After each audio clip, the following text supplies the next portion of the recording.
and so I know who's sitting where. All the ladies from last week are in.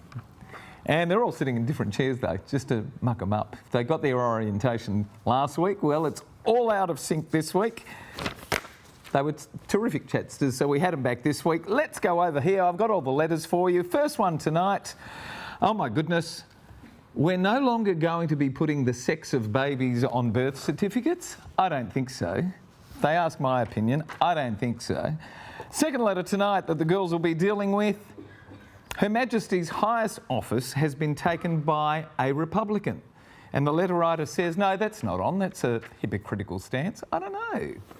And please explain to me why women are still shamed for the behaviour of men. Are they? We'll see what the women have got to say. Sweet and sour, right now. Got a problem, big or small, would a miracle be nice? Our motley crew is back, churning out advice. You might even laugh a bit in the following half hour. Park your backside on the couch, cause baby it's time for Sweet and Sour. Right here on Sweet and Sour. Pour some sugar on there, baby. It's time for Sweet and Sour. How's about some chili? It's time for Sweet and Sour. We're here already. Good evening, everyone. Welcome to Sweet and Sour. Gary Mitchell with you for the next fun-filled half hour. Who's up first on tonight's panel? You met them all last week. They're back. Hello, Nat. I'm back. I'm back. Nice to have you. What have you done in a week? A lot. Okay. Carmen, have you done a lot The in the weather's last good. week? Gardening. Lots of gardening. Lots of gardening? Yeah. It's been a great week, hasn't it? Yeah, you too? No, you've been busy at work 7 days a week. I know you. Oh, You but I work got like more a Trojan. sleep in this week. Oh, good for you. I didn't. Did you get more sleep in this week? I didn't get more sleep in this week, but I've also been busy. Oh, hello, Lydia. It's a busy world in the whole social It is media a busy world. Yeah. Thank you for squeezing Sweet and Sour in. Oh, my pleasure. Tan, you squeezed us in too. Thank you. I did. I had a great trip to Sydney and I'm really pleased to be here. Some amazing restaurants, but you can't beat Perth. Can't be Perth, especially when the weather starts coming good. It's terrific. It's a Thing, which is the title of our first letter. Hi, panel. I'm in a bit of disbelief. I just heard on the news that the sex of babies will no longer be recorded on birth certificates. Now, I'm a new mum of 3 months and we agonised over whether we should find out the sex of our baby before he was born. That's how important it is. It's just so significant. It helped with naming, it helped with decorating, it helped with bonding, it helped relatives and friends with presents, and the blue colour we dressed him in once he came into the world helped everyone who bumped into us know how to frame their questions about him. The sex of a baby is a hugely significant factor. My baby is not an it. His sex will be one of the most significant things amongst others that define him as he grows through the years. That's just how life is. I'm really quite upset about this. What's the motivation in doing this? Who makes these decisions and how can we reverse it, please? Has the world gone mad? And it comes to us from Chloe of Preston in Victoria. I googled a bit of this. This is happening in Western Australia. These recommendations, apart from something that's happening in Canada, have been made in and put forward from a panel of review in Western Australia. Nat, what do you reckon? No, the world hasn't gone mad. You have. How are the pregnancy hormones going? Look, it doesn't change the sex of the child, and you know, you can still call him him, you can still find out in the scans, and you can still do all that kind of stuff. You can still paint the room blue or purple or multicoloured, whatever you fancy.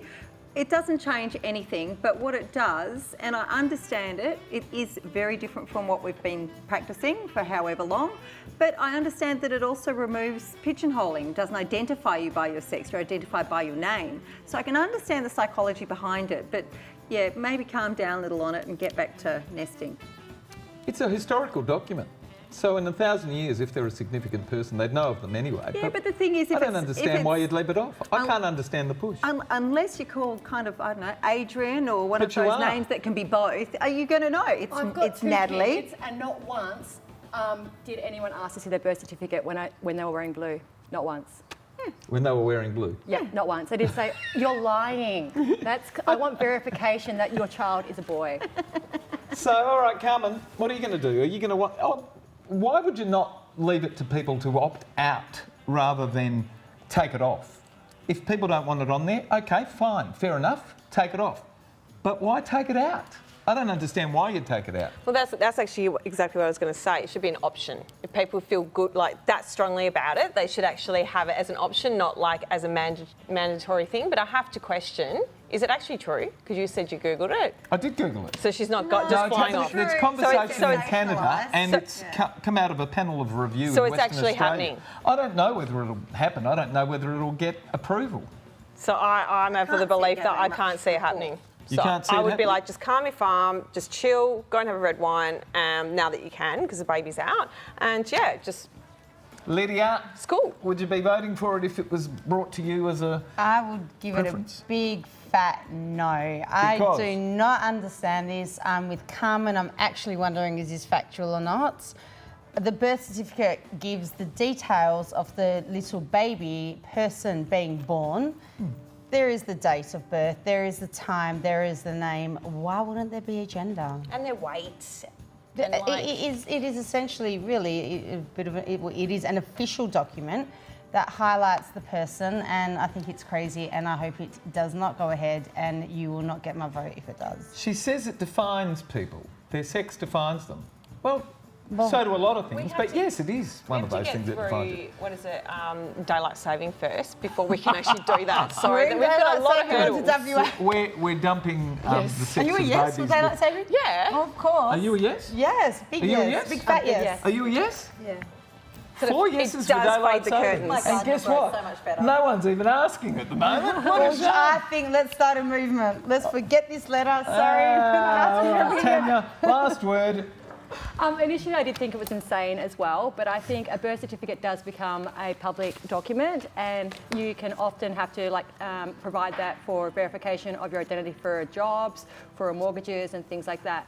I think in today's ever-changing society, with the gender splits becoming so massive, that I don't think that it should necessarily be on there. Initially, I did think so, but I think not.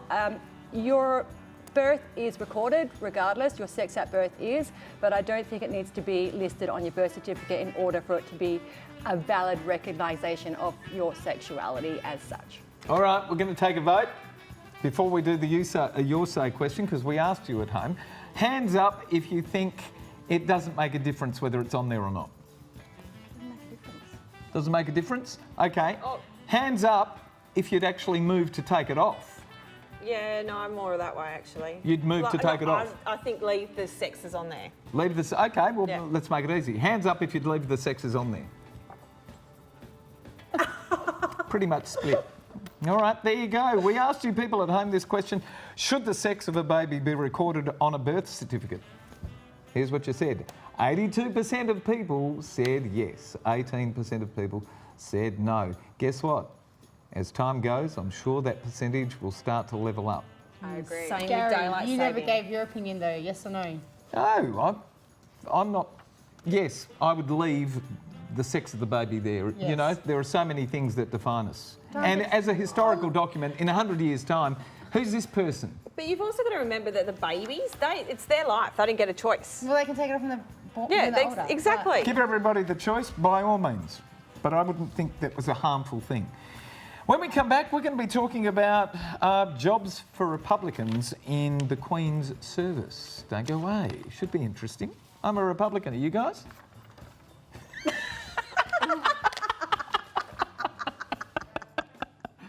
Who's a Republican here? It's time for Sweet and Sour. Right here on Sweet and Sour. But Carmen, you're first on this one coming up. If you'd like to send us a letter to Sweet and Sour and have it read up and discussed by the panel, send it to these addresses on your screen right now. There you go. There are all our social media contact points. There is Facebook. There is Instagram. There is Twitter. There is Snapchat. And there's our website as well, of course. And for everyone who does write us a letter and we do discuss it, we're going to send you to the movies, courtesy of who? Does anybody remember? Natalie Cameron. Oh, she's gorgeous NRC too. Hello, Nat. Communications. NRC Communications, and the movie we're sending you to is called A House with a Clock in Its Walls. Dear Mitch and panel, the federal libs have driven us to almost give up and it's overshadowed all the conversation about former Prime Ministerial aspirant and staunch Republican Kim Beazley, who's taken up Her Majesty's highest office in Western Australia, that of State Governor. What a hypocrite. How can someone who is committed to making sure an Australian sits as our head of state instead of someone from another country tolerate being the Queen's man? It just smacks of jobs for the boys for me. I can't see it any other way. Is there some redeeming quality to this hypocritical stance? I've taken a poll of all my work colleagues, and apart from the bunch who didn't know what being an Aussie Republican was all about, the majority thought it was poor form that Bomber Beazley is the governor. And one said to right to sweet and sour, so here I am. What does your panel reckon? Carmen, what do you reckon? Well, the current state of politics at the moment just says it all, really. He's out of politics. It's actually a joke. He's out of politics. Why is it a joke? No, but it is because it's like there's no difference between Liberal and Labor at the moment, and it's no defining. This is a position beyond politics. It's the Queen's representative in the state of Western Australia. But who gave him the job? The current Premier, Mark McGowan. Exactly. So it's Job like for the they're boys, all, you reckon? yeah, they're all together in it together. So you're more peeved at it being jobs for the boys, as this one says, rather than... Oh, whether I'm Julie Bishop and some Liberal person giving it to me, they're all in it together. Yeah, it's not that's done. the second bite of the cherry. You've had a go. Why do you actually have to take Well, maybe he another really bite loves in the politics. Goodness me. Okay, what Who about the knows? Republican aspect? That's the Queen's... Look, Well, it's all highest position. fake. It's a joke. I think so too. That's why I'm a Republican. But anyway, all right. Natalie. I've got pretty low opinion. I'm going to preface it. I've got a pretty low opinion of political players, whilst he mightn't be in politics now. I mean, his father was a politician. He, has been in this since he was a young man. And when you've kind of got a glimmer of hope that there might still be some decent politicians out there, I've got to tell you, I'm a little disappointed now, because I can't help but think that if you've been flying a big flag going, I'm a Republican, and then suddenly totally switch, and he said the reason he gave was that he's a Democrat first and a Republican second. Well, that's all well and good, but that still means you're a Republican, and I'm speechless. How can you then work for someone who you're saying, I don't want you as part of my country, but hey, now I'm going to be your representative? I don't get it. Guess what? I've got to declare my colours. I can tell you why. $400,000 a year for 4 years. That's probably kind of attractive. And shouldn't he? A bite of the cake again. No, but shouldn't he use his political experience for the gain of the upcoming politicians? I mean, God knows we need some better ones. Shouldn't he be a lecturer at UWA or somewhere like that? Shouldn't he give back to the community? He's not going to do that. He's 69 now. He's going to be 73 by the time he gets out of this. He'll retire, of course. The biggest issue we've had from these two is jobs for the boys and the bite of the cherry. I'm a Republican, but guess what? All of us are subjects of Her Majesty the Queen. All of us. That's why we need to change it. So that top job, guess what? You can't escape needing someone in that top job. If we were all Republicans, we're still servants of Her Majesty the Queen, unfortunately, until we change it. So I don't have a problem with Bomber or any one of us being there. What I do have a problem with is exactly what you've said. Another job for someone who's already had a bite of the cherry. Tam. Hi. Well, I'm going to disagree with everybody. Thank you. First of all, he's hardly a vegan getting a job in a butcher shop. I like that analogy. You're welcome. He's a successful West Australian politician who is serving West Australians' interests. Mark McGowan had to actually receive approval from the Queen in order for his position to be viable. So recommended. If the Queen is cool with it, you should be as well. Fair enough. If the Queen is cool with it. Yeah, she was cool Why with it. does she matter? Does she actually know what's going on? Yeah, she probably does. She's a lovely woman, but she's a British. She's not Australian. Last word, Lydia. I like Tanya's closing statement that if the Queen's aware and she's fine with it, then she's obviously supporting him and his position. However, it's a clever move. Put your enemy in your seat. Exactly. She's not However, silly. I believe you should be doing a job that you're passionate about and that you truly believe in. He's passionate about Western passionate Australia. about He's passionate about his I'd be passionate $450,000 about it as well. salary is what he's passionate about. Carl, I'll do it for 200. Is it going to do justice for us? Is it going to do justice for our country?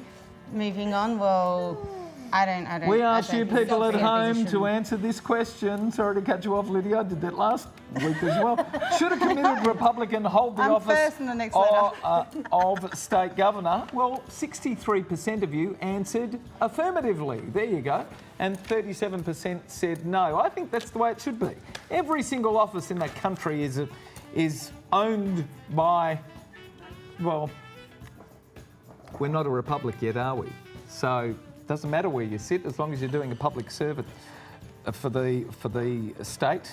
In this case, doesn't matter. When we come back, we're going to be talking about, we don't know, we've forgotten. There's Bomber. Oh, it's hurt. But why are women still shamed for the behaviour of men? When we come back. Great panel to answer this one.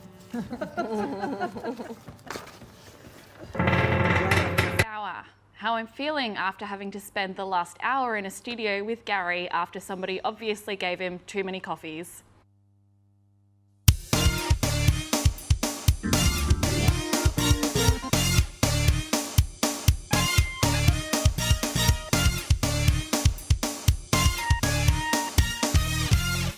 It's time for Sweet and Sour. Right here on Sweet and Sour. Elvis, not your generation. Ladies of the panel, please explain to me why we are still shamed for the behaviour of men. I listen to the BBC on national radio. I like to listen to the news of the world. Every nation on the planet, it seems, still has large proportions of their populations that seek to blame women for the sex crimes of men. It makes no difference whether it's reporting from the Western world or not. Women are blamed. The most common line is that women who dress provocatively are responsible in part for male sex crimes. How is it that we have yet to put this to bed? Why is it still currency? We're not the perpetrators. Does any woman still hold on to this primitive thinking that it's simply been a get out of jail card for predator male behaviour? We're allowed to wear what we like. Even if I walk down the street totally naked, that is still not an invitation to males to inflict themselves on me, and it comes to us from Ebony of Eastwood in South Australia. Tanya. I don't think that it should matter what a woman wears. However, I agree. I am very much reminded of the documentary done by Cornetto called Bathers, Undies. I think that... Bathers, Undies. Do you remember? It's like when you wear something in a certain place, it's acceptable and it's tolerated. Like, i.e., if you wear bathers at the beach, it's fine. If you wear bathers standing in the city, you're basically wearing underwear. I think that although it shouldn't matter what you wear, I think it does. And although women shouldn't be blamed, I think fashion's maybe gone a little bit too far and people basically are walking around naked anyway. Hang on. I reckon it's two different things. Okay? Appropriate attire is a different discussion to being blamed for the sex crimes of men, no matter what country you're in. And it's, culturally acceptable in some places. Yeah, women don't dress for men. And I think if men women actually dress for themselves. I'm with no, her on that women one. dress for women. Yeah. Women dress for women. That's something to do with men. As they should, as for and themselves. other women. Self-expression. He just shatters his dreams. He thought that all the women in his life No. You can't blame anybody for your behaviour, men. Nope. And women can't do it either. And I've been in mature lady discussions. Some ladies over 60 who think that, oh goodness me, some women invite it. Well, they don't. Nobody invites it. Nobody. It doesn't matter what you wear. Nobody invites bad predator behaviour. I'm not saying that it's being invited, but unfortunately, a lot of cultural places doesn't excuse it. It doesn't excuse it, but you can't You've got to clamp down on it. But you're not going to change that. Trying to say You there can't is a change time and place for everything. No, but that's a different thing. Of course there is. Like obviously you're not going to wear your bikinis walking down the Going city. to church, will you? Have No, you ever of seen course. anyone wear bikinis at church? No. No. But that's different. Yeah. That's appropriateness of attire to that various doesn't- places. yeah. One If you showing their class. If you go to the Middle East and people are wearing burqas, obviously everything else is risque apart from that, isn't it? Like wearing sandals is insane. There's a time and place for everything, when in Rome and all that, but a woman should not be blamed for a man's behaviour merely by what she's wearing. If the man Or cannot for anything. Or for anything. Or for anything. Yeah, but We are perfect beings. And we There's can wear no what we excuse want. here. There's just no Gary way is out very of it. passionate about this topic. We asked you and people I'm at loving home. this. I cut you off again, Lydia. Should provocatively dressed women also be held accountable in some sex crimes? Here's what you said. 9% of people should leave this country right now. Because the right answer is no, and that should be 100%. All right, Natalie. Yeah, it's. I mean, there's many religions where people have to cover up, and it's, you know, throughout the world, you know, nuns wear all this, and that's so that they concentrate on, you know, their prayer and all those kinds of things, or your robes when you hand in your robe. But yeah, it's just totally wrong to blame someone for what their attire is. To, you know, I don't really care where you are or what you're doing. If someone touches you, that's assault, and there's just no excuse whatsoever. Whatsoever. Last word to Carmen. It's not on. You sit basically. next to me. I'm going to punch you if you say the wrong thing. I don't know what to say to this. It's like, well, yeah, I agree. It's not on. It's just fashions change and people express themselves through fashion. Sometimes I wouldn't wear what that person wears, but it doesn't matter. Some people like it. You shouldn't act on it. It's never an totally invitation. Well, the letter actually says, please explain why. Why? Because someone somewhere is allowing it. Just know. That's the only reason it happened. It's the only reason why things happen is because. Well, no, that's not necessarily true. It's because men take advantage. But it's not going to fix Not- it by saying... women that don't- no, women but don't I'm allow saying it. why is it still allowed in society? So why It's are we not still allowed. shamed for It's behaviour? It's not allowed It's in not our allowed. society. It's not allowed in any Some society. We're It all happens telling in you other societies. It just we're happens. all on the same page. It just. They're allowed to no. look at the menu as long as they come home to eat. Women can wear what they like. Men can wear what they like. It's just a basic sometimes they tenet of shouldn't. humanity. Okay, you can't inflict yourselves on other people. Just works like that. We've got to go. Which letter did you like to award the prize this evening to best letter of the Not evening? one. Not number. What's number one? I like number one. Oh, in a bit of disbelief. I heard on the the birth No, certificate. I like two because there's a point there. I like three. Made the best point. Okay, you like number two. Which one did you like? I don't Bomber know. Beazley. You like Bomber Beazley, Republican No, one? no. No, which one did you like? Number three with Yeah, me. number three. Which one did you I'm like? going through with Gary Oh, because I'm he cut me off excited. so many times tonight, and I'm still I have going to to show cut you him. off. Tanya. Number one. Number one. Oh, it's evenly split. It's three. Should we flip a coin? It's three. You all How said about we save them? It's 2 and 2. We'll save the glasses for next week. Ladies, it's been terrific to have you. Thank you very much for being with us. It's great. Please thank all of our wonderful panellists. Thank our terrific crew. And Thanks, guys. not yet. And thanks for having us at home tonight, Australia. Now, good night, Australia. I'll see you next week. Will I? No, I'm going away. He's going away. All right. The ladies won't see you next You'll be week back either. before you go. You what?